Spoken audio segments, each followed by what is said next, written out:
welcome to Don't Feed After Midnight. I'm Steve. And I'm Mike. And we're doing this again because the shit broke before. Woo! God damn, we recorded an hour's worth of stuff and there was so much static and background noise. We had to scrap the whole thing. And I lost my mind. I was so mad. I wanted to punch 12 children. Never again. 12 children. Why 12? I don't know, the disciples or something. Oh my god, it's horrible. You go burn. Biblical. So today, we are talking about some trailers from Comicon. The first one, actually, it's not even just the trailers, it's the rumors and shit. It's Wonder Woman 2, which is apparently not a sequel. Gal Gadot straight up said it's not a sequel, which Mike has a really good opinion. He thinks it's going to be... Multiverse. Really fun crisis hours. Because Mike and I had this discussion before about how they could take Batman from 1966, Superman from 1980s, Wonder Woman from like, you know, modern day or whatever, you know, and then Jay Garrick the Flash from the 1920s, Flash, yeah, and like have them all, give them individual movies, you know, and then bring them all together.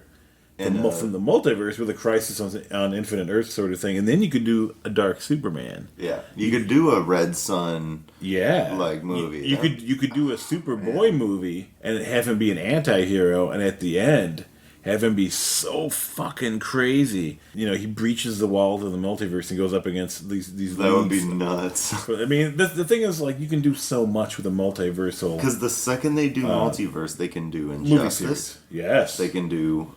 Literally anything. Any comic that you have ever loved, they can do it. You could have Batman versus Batman. Mm-hmm. You could. You really could. You could have Flashpoint and then extend into the Button and what Rebirth's doing right now. You could have a Rebirth line of movies. There's so much to do there. But, yeah, Wonder Woman, Gal Gadot herself said that Wonder Woman 1984 will not be a sequel, which, you know, my first initial thought on that was like, you know, what is she saying? Like, is that more cryptic than it sounds? Because she technically could just be saying it's not a sequel to Justice League. It's not a sequel to Wonder Woman itself. It's not a sequel to Batman versus Superman. It's its own movie. Or she could be saying it's a prequel to Batman vs. Superman or a prequel to Justice League, but I don't think she's saying that. I think what she's saying is this movie is its own thing, and if they're going the really smart route, they're going to multiverse this, and it's going to be really cool. It's the only way they're going to save that universe. I really think so. Honestly, as it stands, you got to be a fanboy to go see these movies. You do. At this point. Then they're not making money. I mean, they're not making money for like off of the general crowd. They're making all their money off of the hardcore that are never going to leave them. Seriously, you're not going to be an average fan and be going to see these movies unless it's, you know, when it comes to Netflix or when it's on Kodi or when it's on any other platform. That's when average people are going to go see these movies. That's why they're not doing well in box office, because it's only the hardcore fans going to see it in theaters. Exactly. I mean, while there is a large amount of us out there, there's simply not that many. And you know, the comic book culture and people that like these sort of movies are split. Yeah. You have a group that loves Marvel comics because they're a little more diehard. They're a little more gritty. They're more the universe is a little more laid out. It's more static versus DC, which is like, you know, right now, I should say the movie universe, the DC movie universe is so scattered. Yeah. It's such a fucking mess. It's all over the place. It's a complete mess. No matter what they do at this point, they're not going to save it. They have to start from scratch. They have to keep Wonder Woman. Or, work with that. Like we were saying, you know, have a multiversal event that just shakes everything. Literally just takes the dice and just shakes it. I mean, Ben Affleck was fine as Batman. I love Ben Affleck as Batman. It was really good. Henry Cavill, I do not mind him as Superman at this point. He's not a bad Superman. He's not bad. He's way better than the Superman that they had on the CW. I'd put him on the level of the great Superman. Oh, yeah. No, he's done a good job. You know, of the past. The Superman that they had on the Supergirl TV series is like he's an underwear model, and he looks ridiculous. Yeah, he's a little bit too much of a pretty boy. He's a skinny little guy. Superman is a square-jawed, thick, barrel-chested dude.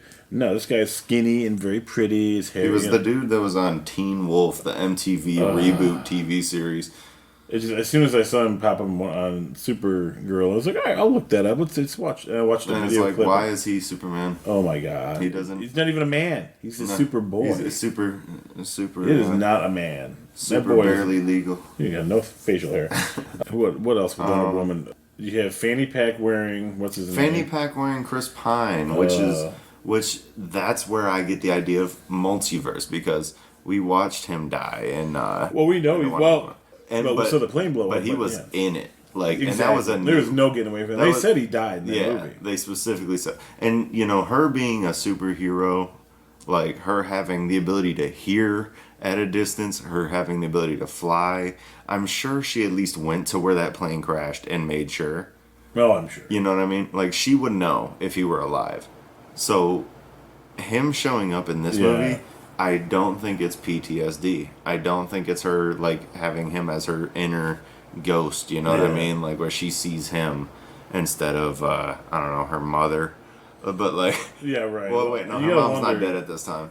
But, is it his descendant that looks just like him? Like, my daughter looks went off for the war. Yeah, like my daughter looks a bit like somebody else, and some people's grandkids wind up looking like their great aunts and stuff like that, things like that. Maybe they could go that route, but then like having the same actor is where it's like that's just a terrible choice. Just get a younger actor and make him look like Chris Pine. Why not just do that? Like, you could get somebody like, I don't know any actors that look like Chris Pine. Chris Pine's got a beautiful face. But, just get an actor and make him look somewhat like Steve Trevor did. And then pull that off. But if you're going to have Chris Pine's face, he's got to be Steve Trevor at this point. Because none of the regular crowd are going to understand that this isn't him. But well, that's the thing, too. I mean, they wouldn't do that if it was going to be, I don't think so. I think it's got to be like different multiverse, and Steve Trevor is alive, and he's in modern day, and he's probably going to be a lot closer to his later era comic stories. It's weird. I mean, Steve Trevor died multiple times. And was brought back multiple times in the comic book. But the problem is like the Wonder Woman comic book had a very small following. Yeah. Most of the modern DC comics and Marvel comic series, honestly, have very small followings. DC's comics have always been a bit more well received, for the most part. I mean, like Batman in general is just like one of the biggest proponents for comic culture. Like, if you go to any comic store, there's like, you'll see all the individual Marvel ones, and then there's an entire section for Batman. Yeah. Because it's like, DC just does that better. But Marvel took the reins with the movies, and, in my opinion, they took the reins with the TV shows. I like all the Marvel TV shows. I'm like, about the DC TV shows. And even now with this new Titans coming out, I'm just like, leave it alone. Like, the production quality of the DC shows is different than the Marvel shows. Much more different. The Marvel shows seem funded. Well, yeah. But I mean, they're more gritty and they have a little more like writing power behind them. The DC stuff, they seem campier. It's like it's a bit like Marvel is like Star Trek: The Next Generation in the 90s. More polished. A bit more based in a more realistic side of the mythos. Yeah, and they're better written. It's more polished. Much better written. The funding is better. And then you look at DC, and DC is more like, well, the DC stuff of that era. Swamp Thing, The Flash. Right. It's very... From the 90s. It's still technically... playful. It's still technically a DC product. It's still technically... It's fun to watch, but you look at it, and it's like it's comparing a kid's show to a grown-up show. Right. And they're still doing it. Well, I don't understand like watching, that. It's like going on and watching WWE on Tuesday, and then going to watch UFC 198 on Friday. It's like, it's like it's weird. It's the difference there. I mean, DC Comics has Batman and Superman, and to a lesser degree Wonder Woman. But they're two. And then they got their events. Yeah, but I mean, their two titans are Batman and Superman. Big time. Marvel has Spider-Man, the Hulk, Wolverine, Captain America, Iron Man. All these titles that are humongous. Massive. A large chunk of them are mainly massive nowadays because of the movies that they've done. You know what I mean? Yeah. Like, I mean, some of them characters, like Hulk is a classic character. Everyone knows Hulk. Like Captain America, super classic character. If you're in America, your chances are you know who Captain America is. But then like Iron Man, it was like, the comic fans were like huge into him, but like, a regular person's gonna be like, you mean that massive like tin can trash dude that was in that old TV show? Like, and even Thor, it's like, the real like Norse god, but it's like, if you don't know much about his comics, you're gonna be like, oh well, blonde-haired guy with muscles, right.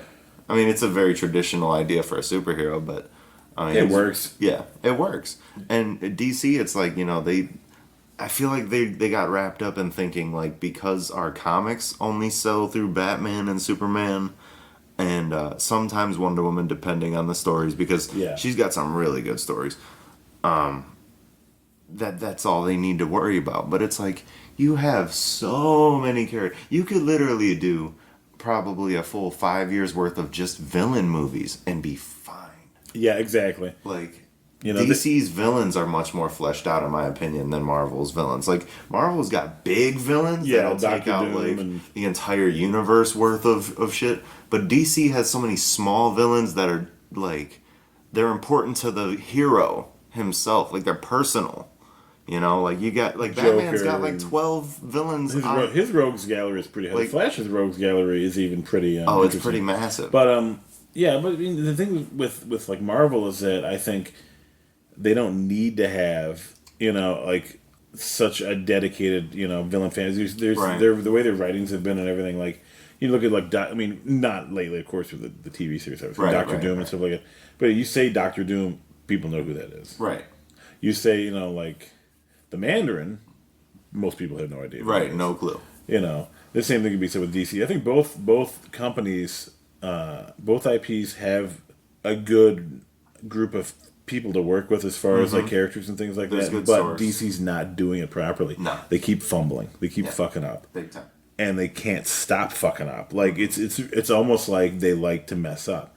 Whoever's making the decisions over in that company to greenlight stuff, whether it be Warner Brothers or DC or whatever, whoever's making that decision needs to be fired because they're not doing a good job and they're literally going to cost them. Yeah, whether it's Warner Brothers or DC, I don't care which one it is. Whoever's making these decisions, someone's got to go. Because the movies at this point are driving comic sales, and if the movies flop, people aren't going to go see it as much. They're not going to be as interested. Like everybody's going to go get Batman comics. Everyone's going to do that. But are you really going to be able to blow up a Titans comic? Are you really going to be able to blow up a new Flash series? No. I mean, not unless you flesh them out in the movies. Otherwise, it's going to be the same Flash hardcore fanboys getting them comics. And then everyone else is going to be like, oh, that looks cool, but I don't know. Flash just doesn't seem interesting to me. Why? Because the movies didn't make him interesting to me. That's going to be the tale for all of DC Comics. It's going to be hardcore fanboys going to their shit, and that's it. The one thing I will say in media that I think DC absolutely dominates, though, over Marvel is animated. Animated anything. Because Marvel's animated shit, it's always been subpar in comparison to DC. Like, DC's animated movies, their special, their TV shows. Oh, that's true. Anything animated through DC has always been top notch. I mean, Teen Titans Go, I know, gets mixed reactions, but that's because people are used to the old Teen Titans that was, like, incredible. And now they got, like, a kid's Powerpuff Girl reimagination of it, and they're just kind of like, eh. I know. But, I mean, even then, kids love that shit. DC, to me, has always been more of a kid-friendly company, even though the storylines seem darker nowadays. Yeah. But realistically, when I was a kid, DC was like the kids' comics. Mm-hmm. I mean, you had the Killing Joke and shit like that. But that was like a 1 in 1,000. Oh, that was an extreme rarity. Yeah. The Superman comics were never that dark. But you looked at Marvel, you had Wolverine icing people left and right. Constantly slicing people always up. Popping his claws into some fool's head. That's just how it is. So that's the Wonder Woman thing right now. Like we think it's going to go multiverse. That's what we think. So. I think it's going to be multiverse. We're going to take a quick break real quick, and we'll be right back. To help them battle the evil Decepticons, you can imagine the Autobots create Dinobots.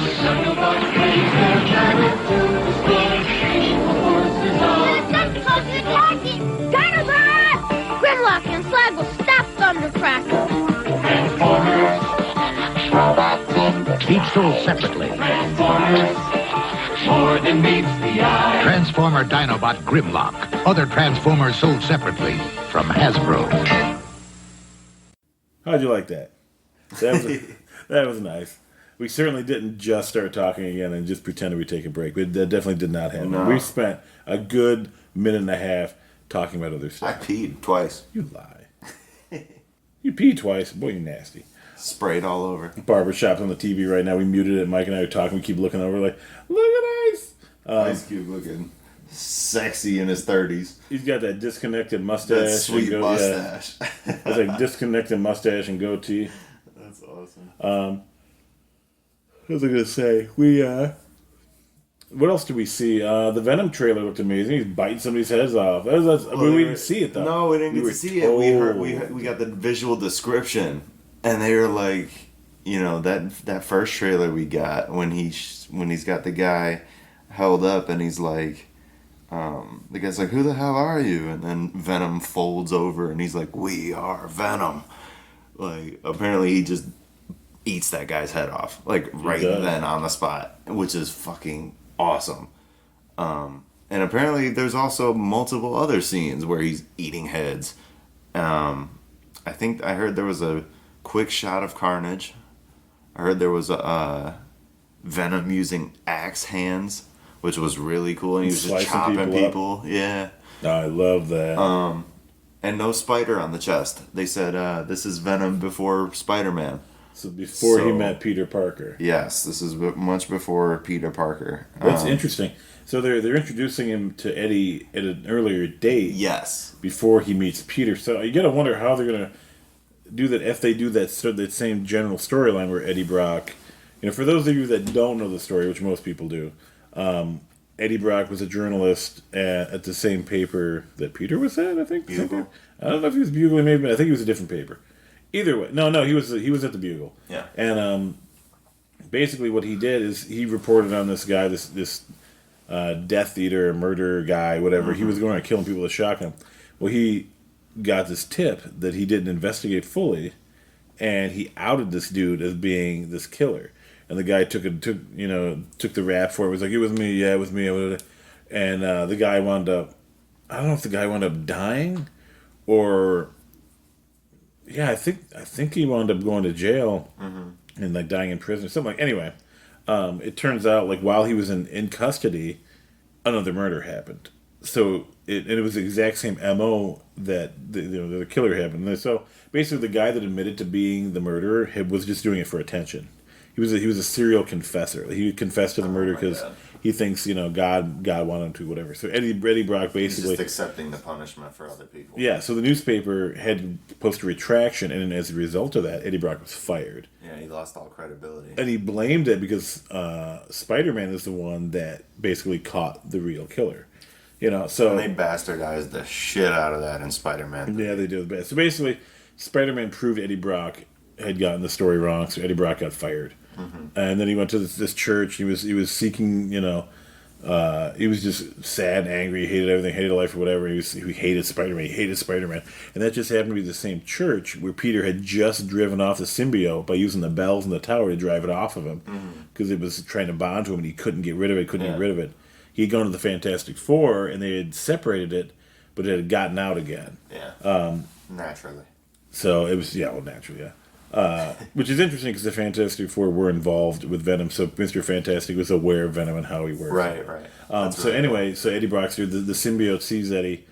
They both bond with their hatred of Spider-Man and they become Venom. Yeah. And through the symbiote, Eddie immediately knows about Mary Jane, knows who Peter Parker, that Peter Parker is Spider-Man, knows all this stuff about him because obviously the symbiote was bonded to Parker for a long time. So he starts, haunting Mary Jane's steps and basically stalking her, and like he goes into their apartment at night, and when Peter's not there, and she thought it was him, and then he turns around. Obviously, it's Eddie, and Eddie doesn't hurt her, but he scares the shit out of her. I'm sure. And he was like licking her face and eating her hair and shit. That's so hot. So basically, Eddie goes through this phase. I mean, Venom goes through this phases of being a villain or an anti-hero, and eventually a real hero. But Eddie Brock loses the Venom symbiote, a couple times in the course of it. Carnage is an offspring of Venom. all these things. But the initial storyline is that Eddie hated Peter, and so the symbiote hated Peter because it was rejected by him. So naturally, So they bonded. Yeah. So in this sense, so this Venom movie, they're introducing the symbiote as something the government found in a spaceship. Yeah. They found a creature in a spaceship, and they're using it. They're forcing it onto people. And it killed everybody except for him. And so he. I think Carnage is going to end up being one of the other survivors that they don't tell him about. I think they should, quite honestly, just make Jim Carrey Carnage. That'd be ridiculous. And have him be the Offspring. Just do the Offspring. Well, he's thing. kooky. Yeah, so, yeah. But he would make an awesome, horrible monster. But the thing is, I guess the problem with Jim Carrey is that he's kind of funny. He's done a lot of funny films. Yeah. Carnage isn't funny. No. Carnage is psychotic. He eats people and splits them in half for fun and plays with their eyeballs, and he's insane.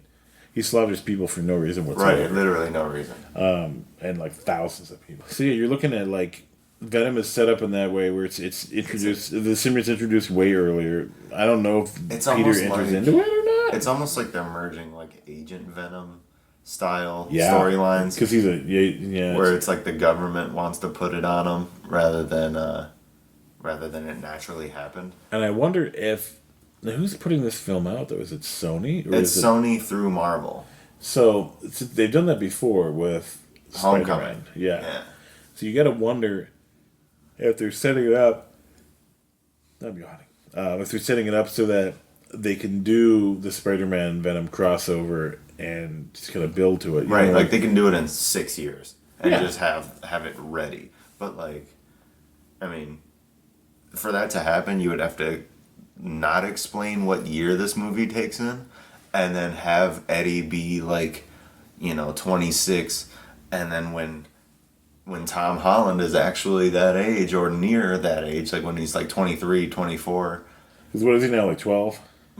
I think he's 17, 18. He had a thing on Instagram the other day. He was covered in shaving cream. I'm like, that boy ain't shaving. I think he's 18. He might be 17, but he's a little British kid. he really, he's small, gymnast. But I think what they should do though is have Venom get his movie, but have it be set in the year 2024, and us not know about that. That'd be funny if they scrubbed all mention of what the actual date is or whatever. Right. And then, in 5 years, when it actually is that time, then you have Peter get introduced, and then you start seeing shit pop up from Venom, and you're like, oh shit, this is that same time period. Oh shit, why is Peter Peter just got leeched onto. Oh, now Venom looks cool. That'd be awesome. That'd be so great. And because Venom still hasn't bonded with Spider-Man and doesn't have the spider, he also can't shoot symbiote webs. That's true. You noticed in the trailer, which I did not notice. He's only able to grab. He's grabbing stuff. He's not Physically shooting grabs and grabbing. when the motorcycle flies off of him, or he flies off the motorcycle. It reaches He reaches and grabs it. He doesn't shoot a web and grab it. because it didn't shoot one line, grab and pull. It reached around, gripped it, and pulled it to him. So it's interesting. Yeah. So there's no spider stuff at all yet. Even though it's a symbiote, so technically it should just know how to do that kind of thing anyway, because it's a liquid gel kind of alien. But it's not an arachnid. No, it's not an arachnid, but I'm not saying a literal web, but because it's like a bioorganic liquid that can take a shape as a body. Yeah. It should be able to shoot its liquid on its own. That's true. But it's a movie. You got to explain. Even in the comics, you got to explain that it takes power from the people it hosts. It's true. It learns, obviously. Right. Well, in a way, though, if you think about it, though, it's when it takes over, for instance, Eddie. It's simply copying what Spider-Man did, but there's a point where it takes over Captain Marvel. Mm-hmm. There's a point where it takes over. That's terrifying. Quasar. It took Deadpool. It took Deadpool. It took the Hulk at one point. That's so ridiculous. So it took a T-Rex and Old Man Logan. It did, yeah. That was sweet. So you gotta wonder: is it able to mimic the powers? Oh. Or do you think it's just that's another thing Old Man Logan did? Well, no, not Old Man Logan. Old Man Hawkeye. Yeah. Because Hawkeye encounters multiple men, and he's losing his mind in his older age and whatever, but he's still multiplying however he wants. And then Hawkeye kills all of the multiples, or he thinks he does. Yeah. And then one of them is like still like breathing, and Venom leeches to him, and then Venom starts multiplying. That's right. There's multiple. And it's just an army of Venom, and That's it's true. really cool. So the idea is, I mean, I don't know if like, say somebody like Captain Marvel has like 6 powers, including having the bands or whatever that give her more power, but quantum bands. But I mean, like if Venom sucks her up, does he get all of those powers, or does he just get flight, or does he get, you know, the cosmic energy that she can shoot? Is there things there that you only get pieces of, or is it all of it? Because if it's all of it, that's broken. That's just overpowered. That is pretty messed up. Hulk Venom is already pretty obnoxious because. He's ubered. Right. Hulk anything is ubered. But like, yeah, like if he takes in Logan, does he get like a full adamantium fusion? No, well, that's the thing with Venom too. How deep does the symbiote actually bond? Exactly. It's psychological and slightly physical, but and it's mostly on the surface though. Yeah, but you can repair like there's a point where Eddie got shot through the chest. Like literally, there was a freaking hole through his core, you know. Yeah. And like the symbiote repaired it. It repaired stitches together. And then he's fine. Yeah, so it basically functioned as his spinal column and his heart and all sorts of shit. That's until ridiculous. his body regenerated itself, and he was able to enhance the regeneration abilities. That's so cool, though. It's kind of different. Yeah, it's different. So that's the Venom trailer. And it looks, Seems we're interesting. waiting on it to actually release, so we can to see show it for the head ourselves. biting. I don't know if they'll show the head biting or not. I think they will in a red band. I think they'll have the regular without it, and then they'll have a red band that shows it. Some of the other trailers from Comicon that dropped. We bitched about Titans immensely. There was a whole last episode that we did. Yeah, literally. We spent like 40 minutes out of the hour and a half just bitching about Titans because it looks awful and you should never watch it and never support it, so it dies early. Yeah, exactly. People whoever made it should be ashamed. Yeah, but what else? Aquaman looks great. I love the way everybody looks. I like the story itself. Seems like it's a pretty on par for Aquaman story. I like that they gave him the orange shirt. I like the orange And armor. I was just showing Mike not too long ago some of my comic book collections, and I've got Aquaman #1 from 1987 and things like that. And sure enough, this comic book site Mike and I like to read comics on. They just added that comic. comic, I was like, whoa, look, no way. And they gave him, in the movie, it looks like they gave him the green gloves too. Yeah, for a second it looked like he had them. So I wonder if they'll do that. I mean, his classic costume's okay. There's nothing. I'm not hating on it. At least a callback moment though, like that. That's awesome. I mean, it's dated. It's definitely an 80s, 70s type of costume, but it's fun to see shit like that. Yeah. It would be fun to see Batman in a movie.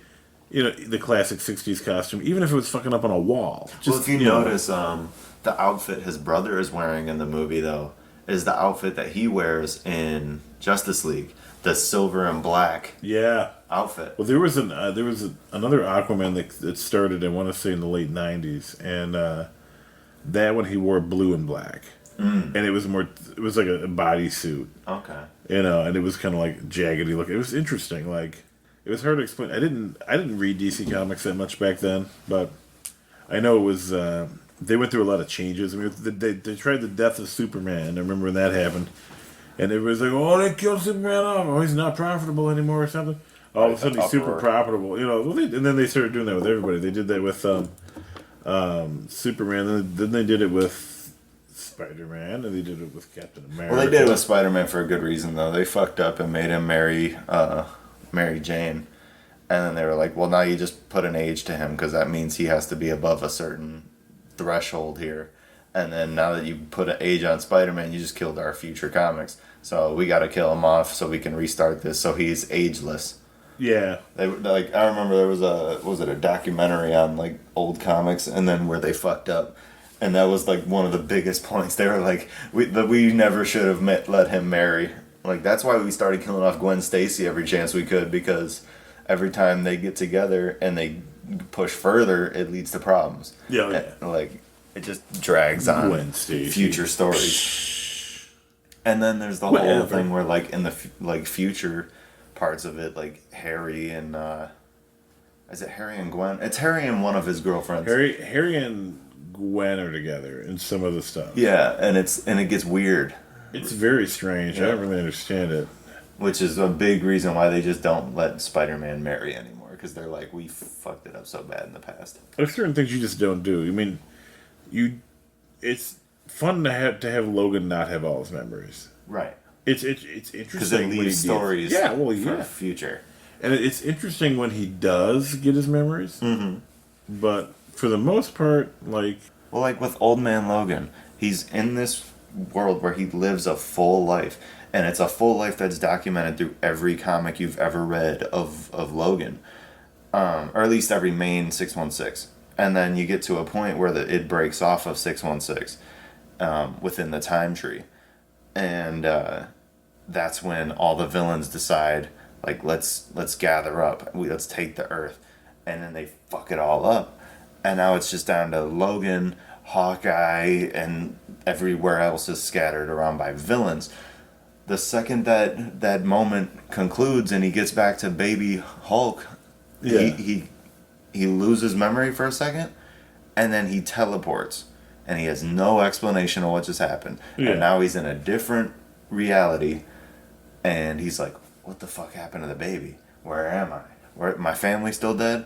And he's like, I'm in New York now. What the hell? And now you got a whole new cycle started where you can tell infinite stories of Logan. Mm-hmm. But he's in a different universe now. And, you know, the first story they chose to do was, how does he get back to the world? And he didn't. And then, like, No, he did it all. probably, like, I think it was like 40 issues later, he finally gets to see grown-up Hulk. But it was in, like, a nightmare. Yeah, and he was psychotic. Yeah. Just like this old man who's genetically... I mean, obviously, he's a product of genetic, Yeah. inbreeding. All But, messed up. and now you got young Logan has woken up again. Yeah. So you have old with man the new Logan. Hunt for Wolverine. So you have old Wolverine and young Wolverine And they existing even in the got same timeline. And they even got X-23 as like a teenager now. Yeah, so you're going to have this immense crossover opportunity It's pop so up with them. cool. It'd be a fun comic to read. Interesting. I'm assuming that Logan's going to want, like, old man Logan's going to go to Madripoor or something like that. Something's Yeah, going to because happen. he where he's always just gonna ends up stay there away. somehow. Yeah. Well, actually, no, I think he just got back from Madripoor like maybe 6 issues ago. Because he took Regenix, which is a new drug that the samurai was working on, the Silver Samurai. And it basically is like Logan's healing, but it gives you like cancer. Like it gives you a degenerative disease that just like eats you alive after it regens you. So like if you keep taking it on a steady dose, you'll probably be fine, but you have to do that for your entire life. And Yeah. the second you stop, you're basically dead. That's weird. Yeah. I mean, he still has adamantium poisoning, but that's not killing him nearly fast enough. To overwhelm overwhelm his healing him? factor. Yeah. I mean, he did lose his hand, which was really cool because the Silver Samurai had this blade that was capable of doing it. And I think it was like, I forget what it was fused with or what it was, but he chops off Logan's hand, and Logan's like, that's not supposed to be possible. And then the guy's like, he tells him what it was or whatever, and Logan grows his hand back over like the next 2 issues, and it's back to regular bone. So it's like, he lost the adamantium hand, so now he's not going to grow adamantium claws. But he's got the bone claws now. Yeah, he's back to bone. So he's got adamantium. He's got one bone, one adamantium, one bone, which That's is really cool. Tits. That's so cool. Oh, that's amazing. Yeah. Yeah, I like that a lot. That comic series, that Old Man Logan was pretty sweet. That was awesome. I really enjoyed it. The last trailer I'd like to talk about, Star Trek Discovery. Mm-hmm. We'll talk about that in 1 second. We're going to take a quick break and make sure that you listen to this commercial. And we're back. We're going to talk about Star Trek Discovery. This next season has Captain Christopher Pike in it in the original Star Trek Enterprise. Spock has taken a powder. He's gone on vacation or something. I don't know where he is. He's snorting coke in the Caribbean. But Captain Pike goes and takes command of the Discovery for some reason. Yeah, it seems like he's kind of like, well, because at the end of the last season, for anybody that didn't watch it, which is a large chunk of people, the Discovery completes their whole adventure in the mirror universe, and upon entering back into the regular timeline where everything's normal and dandy, they get a distress call, and they're waiting on which ship is like calling them, and then out comes the Enterprise. That's right. And they're like, "Oh shit, that's the Enterprise." and it pulls up. And it pulls up, and it kind of like ends on that, so it's like a big hype building cliffhanger. Yeah. But now we're at that point, and apparently the big premise is he has to commandeer the Discovery because he has knowledge that some shit's about to go down. Yeah, he needs them to help him save the universe. Yeah. There's like 5 anomalies that have appeared all over the universe. Yeah, 5 like the red stars. And there's or some like shit. an invasion or something. I don't know what's going on. It looks crazy. I mean, the guy they picked to play Pike looks great. He looks really good. Like he looks like classic shit. Like he's acting like a classic Star He Trek is. actor. Like the scenes that we've seen he's posturing. He's overly masculine. very. He's ridiculously cliche, but still really inspiring lines. And he's just like that. He's the whatchamacallit, like a space cowboy, just like Kirk Totally. was. Cowboy diplomacy, as Spock would call it. He looks like what Chris Pine should have been. Exactly, that's what I was thinking too. That's exactly what I was thinking. I mean, I like Chris Pine's Kirk to a degree, but To a degree. he's doing a Shatner. Yes. Too much though. Too much. He's trying to, and that's the thing that bugged me. He Is could have put his own little, he acting did. flavor to it, but it's like he tried but I Shatner think and they it didn't made, work. I think they made him do that too, though. I can see JJ Because forcing Pine, that. yeah, I mean Pine, I think is a very adequate actor. I think he He does is. a good job. He's pretty good. I mean, He's sexy. he's no Millie Bobby Brown. I mean, come on, she obviously, according to everybody, according to everybody she's we've about to ever get spoken all the to, awards. she doesn't, all the awards. and all the TV shows and everything. She apparently is the greatest actress that's ever lived. All the Emmys. She's so funny. That poor kid. She gets so much recognition. She's gonna be like burned out. Oh in the yeah, next, dude! By the time she hits like 25, she's like, "I'm just gonna get a I'm cabin in tired the of woods. you all. Like, I'm gonna put a 12-foot fence around that cabin. I want no one to I'm talk to sick me." of you all. She ain't gonna even sign shit No. anymore. She's in that new Godzilla movie. That'll be interesting. It looks really good, by the way. It does. But Discovery is I don't know. My girl's a big fan of anything Star Trek. So if anything Star Trek comes up, she's on it. Like she watched all the movies. She watched all the even the old ones. She watched all the shows. She even plays the game Star Trek Online, and I didn't know pirates like Star Trek. she loves Star Trek. She loves hunting for that space booty. She's a pirate. She is. But she's a super Omega fan of Star Trek. So if it has Star Trek's label on it, Yeah. she's there. So I like it. She liked Discovery particularly for the mirror universe. Some of the characters she was kind of like about, but for the most part, the mirror universe is like one of her favorite things in Star Trek. So the fact that like half the season at least deals in mirror universe, she was all over it. But like this season, it seems like it's heavily grounded in this reality is at a standstill with, we gotta handle this problem, and Pike came through looking sweet as hell. Yeah, the only issue I really have with the Discovery universe is that they say it's the original. They say it's the original core universe, Prime universe. Yeah. But my problem is they're not staying true to some of the stuff with the Prime universe, like the traditional history of it. They're altering little things here and there. Giving Spock a human half sister. Yeah, it's kind of like And there's still a mention of Cybok either, who was also Spock's half brother. Right. So where's Cybok? Is Sarek just adopting kids left and right? Right. Was he going through all these different time periods to fucking Just like grabbing kids. Just grabbing kids. Yeah, you kid. You were me now. Hey, you kid. you're mine. Yeah, you're mine. Nimoy. Nimoy. Yeah, the absolute adopter.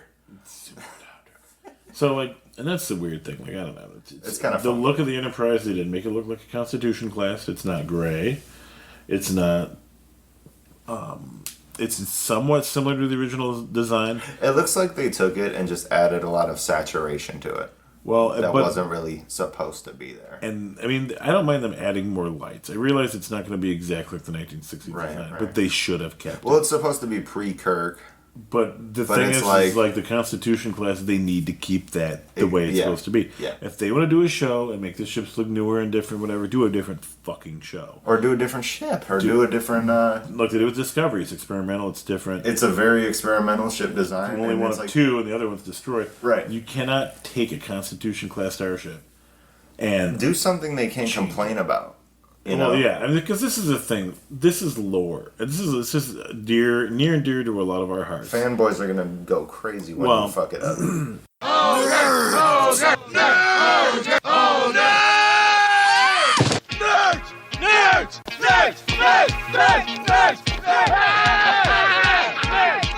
And the thing is, like, we don't want to see some flashy new ship, and that's the honest to God truth. I want to see a fucking Constitution class with the gray hull or ship. white hull, whatever, you know, the real deal. Windows, red Bussard collectors, you know, and this is what I want to fucking see. You want to see the real toy, not the Walmart knockoff. I don't want to see JJ's asinine version of my childhood ship. Emphasis on ass. It's the same thing with it's the same thing with the Transformers that I've always said. You know, the original Transformers looked that way. I liked them. The newer Transformers movies, Michael Bay, yeah.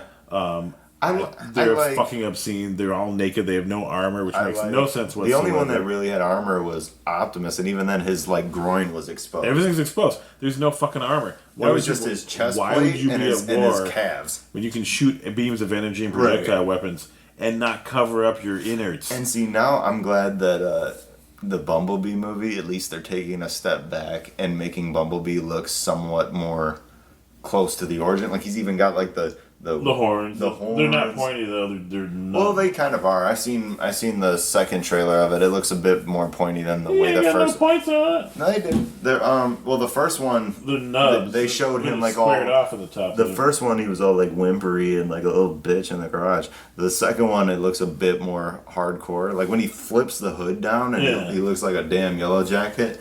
They showed it. It looks sweet.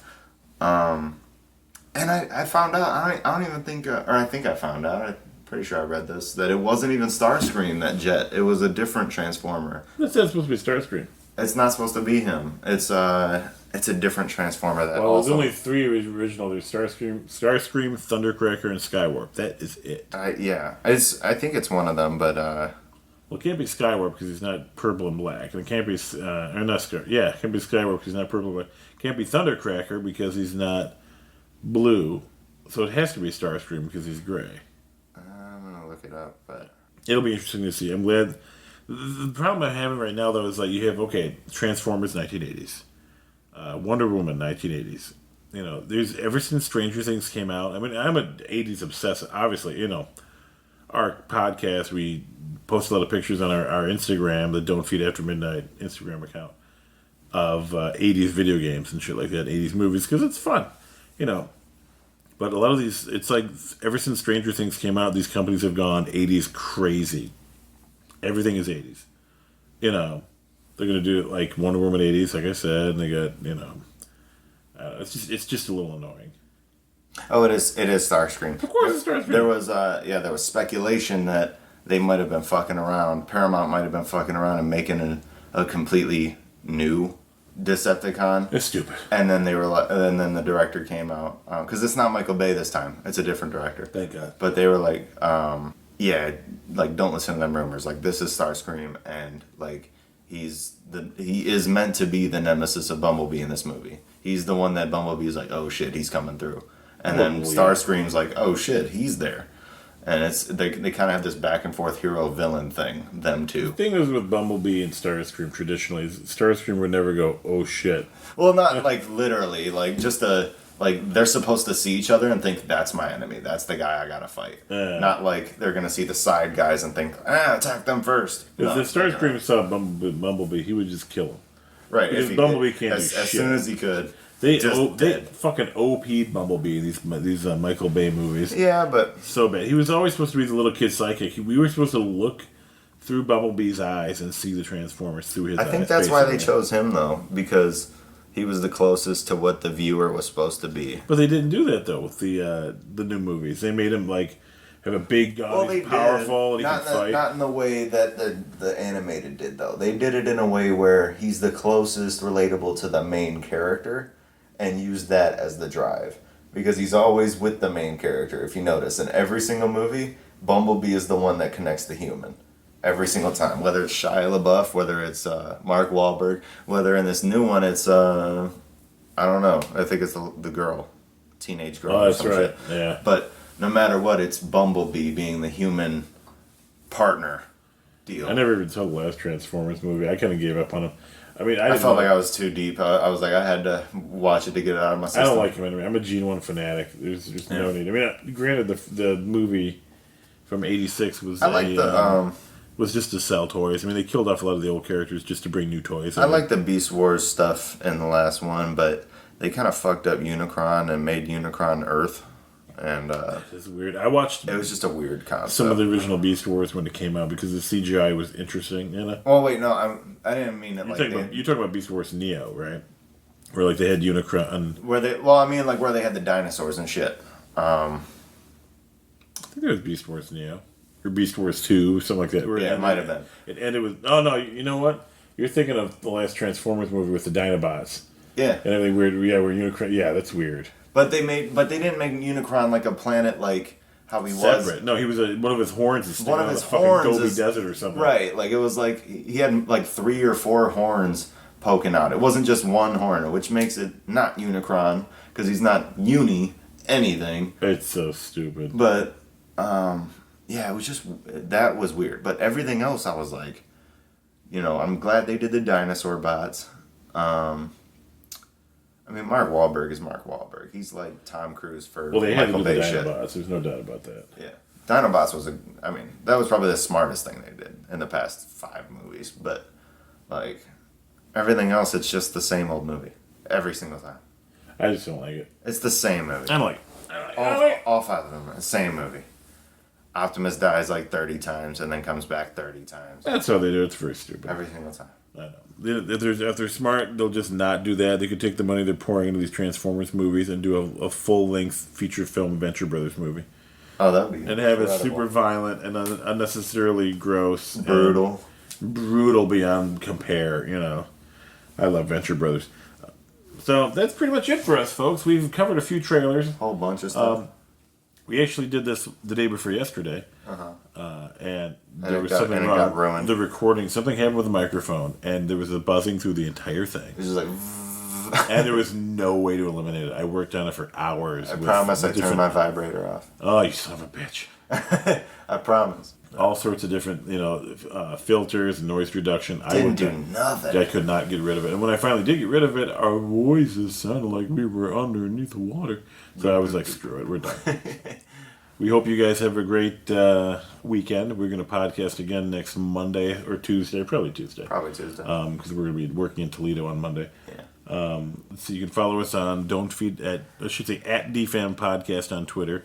We're on the YouTubes as well when I when I get around to a schedule of uploading our shit. So if you like to look at a picture of our logo and listen to us, we are. And you can send us emails to dfampodcast@protonmail.com. Please do that. Please do that. We'd like fan mail. I like fan mail. And dirty pictures. Oh, yeah. That's horrible. Nobody sends me dirty pictures but Josh. Oh, that's a shame. Jeff Penny's just like, I'm not submitting anything to you. Oh, my God. All right, you guys. Take care. Have a good one. Yeah, see ya. Peace. Peace.